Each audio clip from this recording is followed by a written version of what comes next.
شہزادی کو حجاب کس قدر پسند تھا، کس قدر حجاب کے سلسلے میں شہزادی توجہ کیا کرتی تھی عزیزو۔ آج مومن اور مومنہ کی ذمہ داری ہے پیکر حیا بنے۔ حجاب فقط مومنہ کی نسبت سے نہیں ہے عزیزو، مومن کی نسبت سے بھی ہے، فقط لڑکی کی نسبت سے نہیں ہے، لڑکے کی نسبت سے بھی ہے۔ دونوں کے پاس حیا ہونی چاہیے، دونوں کے پاس حجاب ہونا چاہیے۔ جس طرح سے اس کے لیے زینت چادر ہے، اس کے لیے زینت ایک ڈھیلا لباس ہے، چست لباس پہننا، تنگ لباس پہننا، غیروں کی فکر کے مطابق کبھی یہاں سے شارٹس آتی چلی جا رہی ہے، یہاں سے جو ہے وہ سلیف لیس ہوتے چلے جا رہے ہیں۔ ارے حلال تو ہے میرے بھائی، اسلام کو آیا پسند ہے؟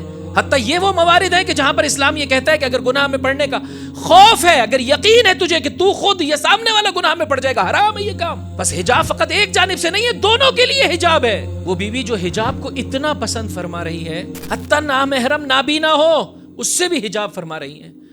جناب اسما یعنی شاید ان 40 یا 75 یا 95 دنوں میں جو خوشی کا سبب تھا عزیزو، ایک سبب یہی تھا کہ جناب اسما سے کہا یہ جو جنازہ اٹھانے کا طریقہ کار ہے اسے میں پسند نہیں کرتی ہوں۔ فرمایا حبشہ میں جب ہم ہوا کرتے تھے تو اس طرح سے تابوت بنایا جاتا تھا، مجھے مولا کو وصیتیں کی، اس میں فرمایا تابوت بنایا جائے۔ وہ بیوی جو اپنے حجاب کی اتنی رعایت کر رہی ہے، جب دیکھا کہ امام وقت پر ظلم و ستم کیا جا رہا ہے، اپنے گھر سے نکل رہی ہے۔